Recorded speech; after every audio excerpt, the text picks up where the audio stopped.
Hello friends, myself Dr. N.K. Gokru, Department Mathematics, Government College Ajmer। पहले वाले turn पर हमने रिंग की डेफिनेशन और कुछ बेसिक चीज़ें टर्मिनोलॉजी हमने समझने का प्रयास किया। उसमें हमने रिंग की डेफिनेशन, रिंग का या वलय, उसकी डेफिनेशन बताया था कि binary operation, two binary operation के साथ बात कर रहे हैं। फिर उसके बाद में जब रिंग की डेफिनेशन बता दी थी, उसके बाद कॉम्यूटेटिव रिंग क्या होती है, रिंग विद यूनिटी क्या होती है, रिंग विद जीरो डिविजर्स क्या होती है, रिंग विदाउट जीरो डिविजर्स क्या होती है। ये दो चीजें बेसिकली मैंने कहा था कि बहुत अच्छी तरह से समझें। फिर इंटीग्रल डोमेन की बात की थी और इंटीग्रल डोमेन के बाद फील्ड की बात की।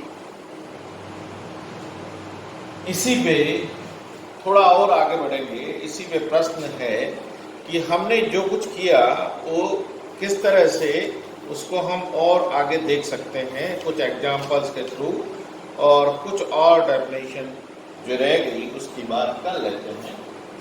देखिए, यहाँ थोड़ा सा समझने का प्रयास करें। कम्यूटेटिव रिंग, रिंग की जगह इन दोनों को मैं कंबाइन कर देता हूँ, कंबाइन करके, और ये कह देता हूँ कम्यूटेटिव रिंग।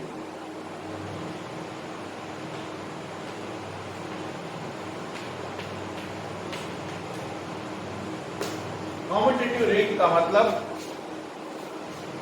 वह रिंग जो सेकंड ऑपरेशन के साथ कम्यूटेटिविटी यानी क्रम विनिमयता का नियम का पालन करती है। यानी a dot b is equal to b dot a, second operation अगर डॉट का मल्टीप्लिकेशन का जो भी है, a multiplication b, a operation b, b operation a बराबर आ जाए और a b belongs to r कह दें, a b belongs to r, ऐसा हो तो वो कम्यूटेटिव रिंग कहलाती है, रिंग के अंदर, है ना। फिर उस रिंग में यूनिटी भी हो, यानी यूनिटी का अर्थ तत्समकता हो,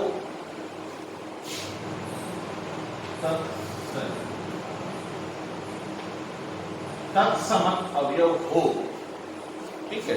अब जनरली हम मल्टीप्लिकेशन के लिए तत्समक अवयव एक की बात करते हैं कि वन इज यूनिटी, पर अभी मैं एक एग्जांपल करूंगा, उसके आधार पर हम कहेंगे कि हम इसको यूनिटी बोलते हैं, पर ये जो यूनिटी है, ये यूनिटी पूर्णांकों वाली यूनिटी से अलग है, ठीक है।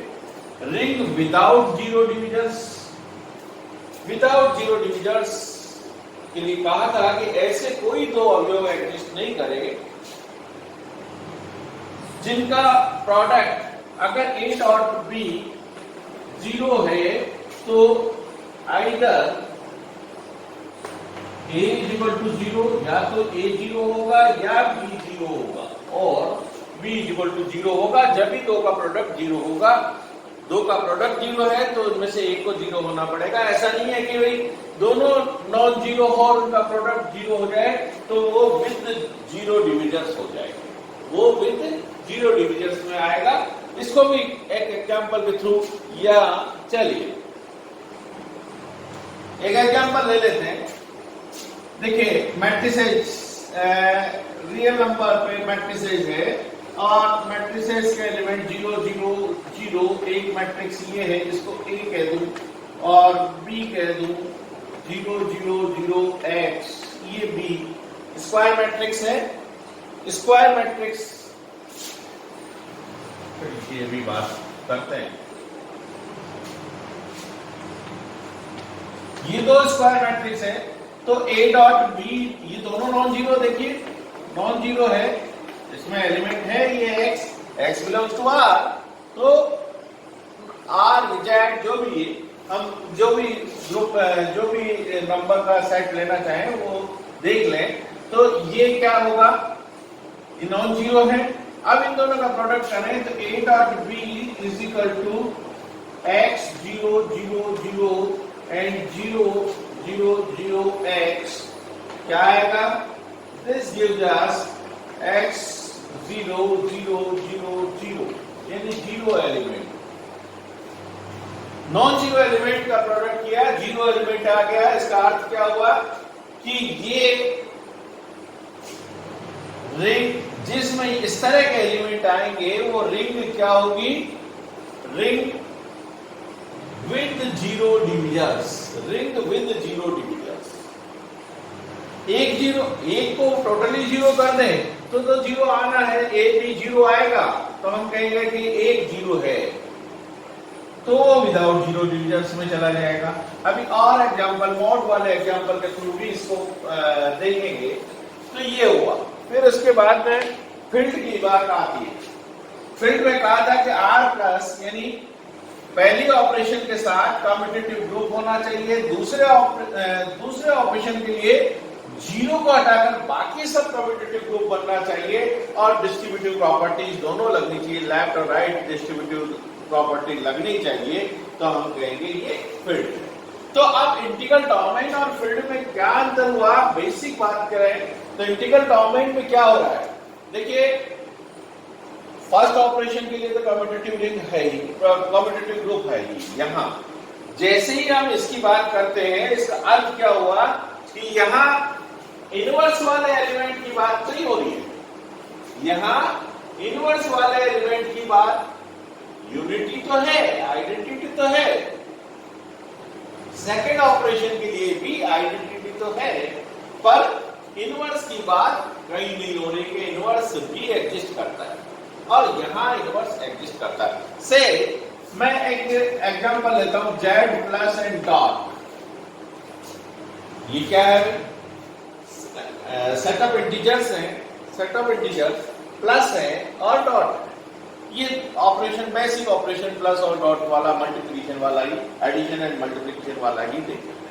तो आप देखिए इसमें क्या होता है, ये कॉम्पिटिटिव रिंग है, इसमें कॉम्पिटिटिव होता है क्योंकि नंबर्स के लिए दो नंबर का गिनी, दो इंटीजर्स का मल्टीप्लिकेशन करेंगे तो उनका क्रम चेंज कर दो तो वही रहेंगे। तो ये हमने ग्रुप में पहले देख लिया कि ये कम्यूटेटिव ग्रुप बनता है। इसका ग्रुप फर्स्ट ऑपरेशन वाली बात तो पहले ही क्लियर हो गई, कम्यूटेटिव ग्रुप तो है। अब सेकंड ऑपरेशन की बात करें तो कम्यूटेटिव रिंग है विद यूनिटी। इसमें यूनिट एलिमेंट है जेड में, तो आइडेंटिटी क्या होगा? 1। सेकंड ऑपरेशन के लिए 1 क्या होगा? विद यूनिटी हो गया, विद यूनिटी भी है। विदाउट जीरो डिविजर्स, इसमें कोई ऐसे दो नॉन जीरो नंबर ऐसे नहीं है कि उनका प्रोडक्ट जीरो हो जाए, जबकि एक भी जीरो, नॉन जीरो नंबर का प्रोडक्ट जीरो नहीं होगा। तो ये भी है। तो ये इंटीग्रल डोमेन तो है, पर जैसे ही फील्ड की बात करेंगे तो फील्ड के केस में क्या होगा? फील्ड के केस में इसके इनवर्स एलिमेंट 1 और -1 के अलावा किसी एलिमेंट के इनवर्स की बात नहीं होती। जैसे इसमें एलिमेंट है 2 का इनवर्स क्या होगा? 1 multiplicative inverse 1/2। 1/2 is not a member of this one, तो इनवर्स नहीं एग्जिस्ट करता। इसलिए ये क्या होगा? ये इंटीग्रल डोमेन तो होगा पर फील्ड नहीं होगा। तो जो क्वेश्चंस, बेसिक क्वेश्चंस बनते हैं कि भाई वो एग्जांपल बताइए जो इंटीग्रल डोमेन तो है पर फील्ड नहीं है, वो एग्जांपल बताइए जिसमें रिंग तो है पर कम्यूटेटिव रिंग नहीं है, वो एग्जांपल बताइए कि जिसमें रिंग तो है पर विद यूनिटी नहीं है, विदाउट जीरो डिविजर्स नहीं है, विद जीरो डिविजर्स है। इस तरह के कॉम्बिनेशन के साथ क्वेश्चंस बनते हैं। अब इन चीजों को कहा तो इनके साथ ही कुछ और बात भी कर लेते हैं। देखिए एक एग्जांपल की बात करें, ये जो यूनिटी वाली और एडिटिव और मल्टीप्लिकेटिव यूनिटी की बात करते हैं, जीरो एलिमेंट और यूनिट एलिमेंट की बात करते हैं। देखिए सेट है मेरा R A and B, ये सेट है।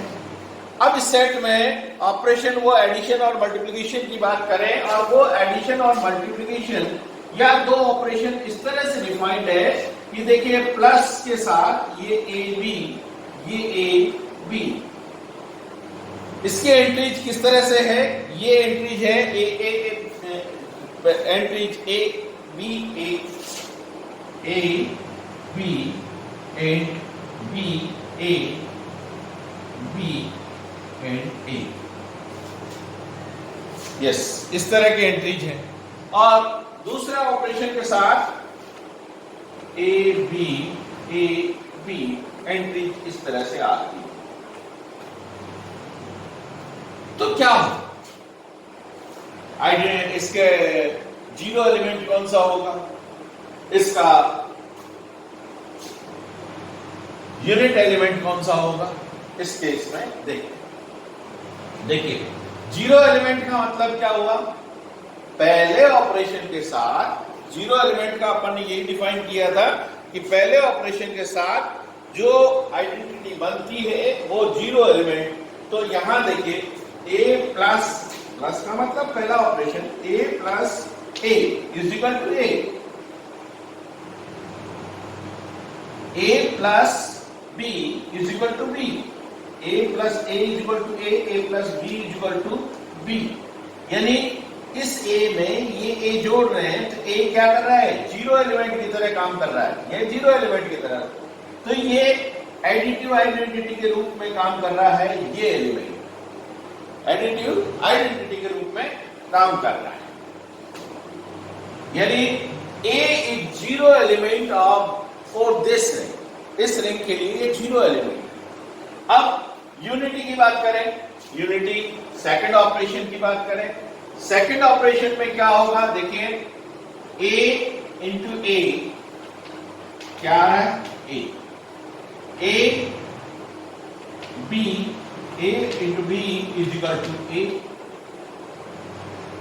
ये आ रहा है। फिर B into B, B into A, B into A is equal to A and B into B is equal to B. क्या तो यहां देखिए जीरो एलिमेंट तो ये हो गया। अब ये बी का क्या रोल है यहाँ, ए इंटू बी, देखिए ए इंटू ए तो ए आ रहा ही है ना। बी का रोल क्या है, बी इसको और इसको देखें, b a dot b is equal to A and b dot a dot b is equal to a is equal to b dot a. B कैसा वर्क कर रहा है भाई, बी यूनिट की तरह वर्क कर रहा है, आइडेंटिटी की तरह वर्क कर रहा है। तो unity of the for this ring, इस रिंग इसके साथ, इस रिंग के लिए यूनिटी क्या हुई, जीरो एलिमेंट क्या हुआ, जीरो एलिमेंट ये ए हुआ, और यूनिट एलिमेंट क्या हुआ, ये बी हुआ। तो zero for this ring is a and B is unit of this ring. B not equal to 1. May or may not be. But इस पर्टिकुलर स्थिति में हमारे लिए B क्या हुआ, यूनिट एलिमेंट। ठीक है, तो ये चीज इस तरह से हम समझ सकते हैं। फिर स्पेशल टाइप ऑफ फील्ड्स में फिर इसके बाद हमारी रह गई थी डिवीजन रिंग और स्क्यू फील्ड।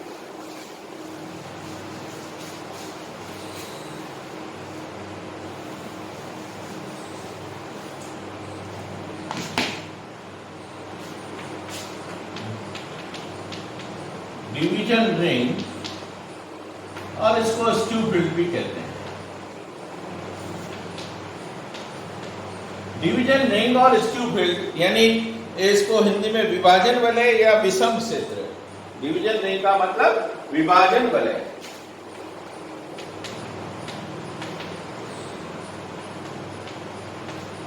और स्क्यू फील्ड का मतलब विषम क्षेत्र।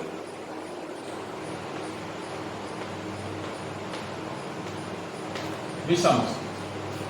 तो इसकी डेफिनेशन क्या है, डिवीजन रिंग की वही डेफिनेशन है कि पहले ऑपरेशन के लिए R प्लस के लिए तो कॉम्यूटेटिव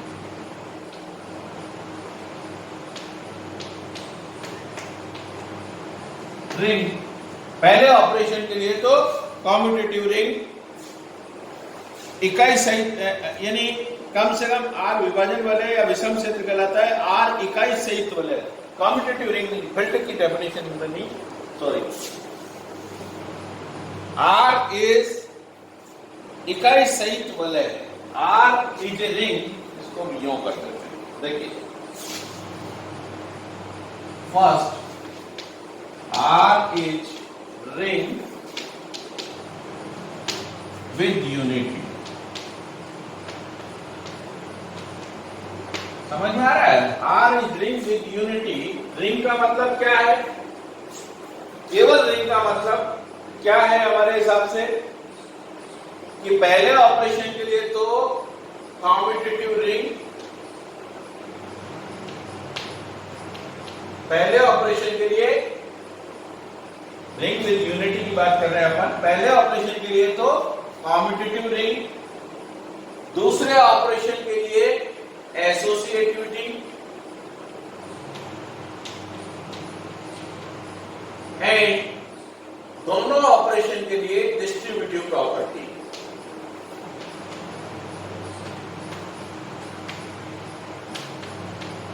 डिस्ट्रीब्यूटिव, तब तो हम ये कहते हैं कि रिंग है। और ring with unity, ring with unity का मतलब identity element, with unity identity element, identity element भी आ गया। तो रिंग विद यूनिटी और उसके बाद में प्रत्येक शून्यतर अवयव का गुणात्मक प्रतिलोम, सेकंड आर माइनस 0 एलिमेंट्स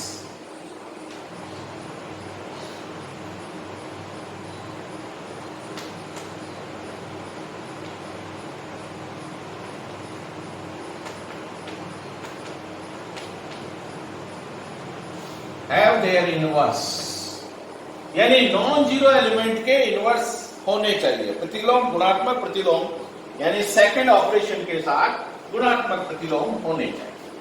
तो ये दो चीजें हैं। अब यहां से बात करें, देखिए विभाजन वाले में क्या चीज नहीं है जो इंटीग्रल डोमेन में है? इंटीग्रल डोमेन में कॉम्यूटेटिव रिंग है, कॉम्यूटेटिव वाली रिंग बात है। यहां कॉम्यूटेटिविटी वाली बात सेकंड ऑपरेशन में, कॉम्यूटेटिव ये किसके लिए? सेकंड ऑपरेशन के लिए। यहां सेकंड ऑपरेशन के लिए कॉम्यूटेटिविटी वाली कोई बात नहीं है।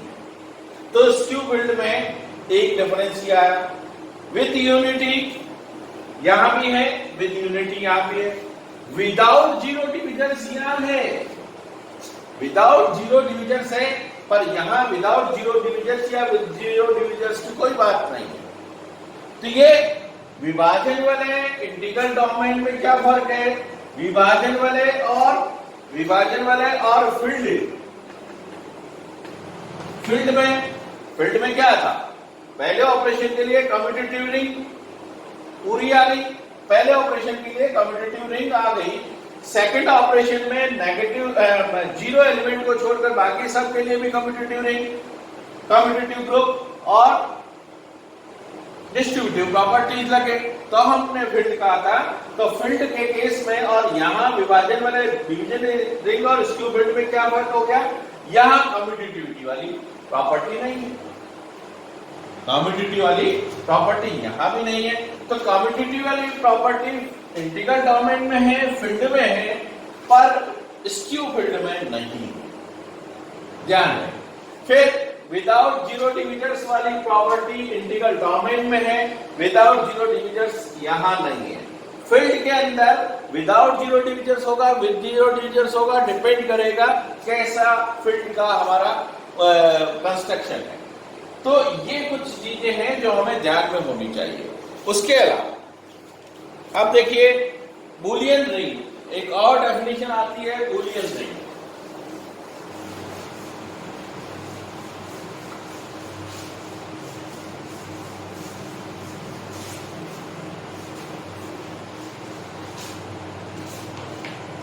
बूलियन रिंग, बूलियन रिंग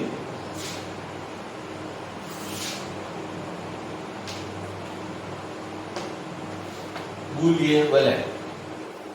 इसका कंस्ट्रक्शन इस तरह से, एक रिंग के अंदर अगर बूलियन वलय कहलाता है प्रत्येक अवयव सक्षम हो, idempotent, A square is equal to A हो, every element for all A belongs to R,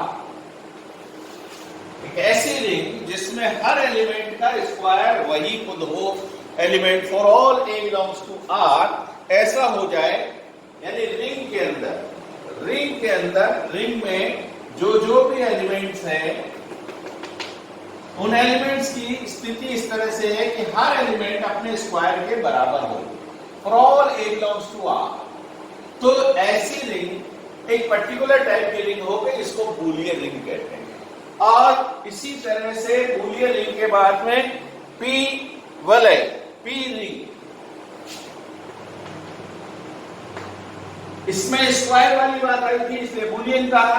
अगर a raised to the power p is equal to a हो जाए तो हम क्या कहेंगे, इसको P वलय कहेंगे। And PA is equal to 0, PA is equal to 0 for all, PA is equal to 0 for all A belongs to R। एक ऐसी रिंग जिसमें PA power of A is equal to A के बराबर हो जाए, खुद एलिमेंट के बराबर हो जाए, और P into A is equal to 0 हो जाए, P into A is equal to 0 हो जाए, तो ऐसी रिंग को हम P रिंग कहेंगे। फिर उसके बाद वलय संबंधी सम डेफिनेशंस हैं, कुछ डेफिनेशंस की बात हम नेक्स्ट टाइम पे करेंगे, और डेफिनेशंस प्रॉपर्टीज की बात हम नेक्स्ट टाइम में करेंगे। तो आज इतना ही कुछ हमने किया है, इसको थोड़ा और आगे बढ़ाएंगे नेक्स्ट टाइम।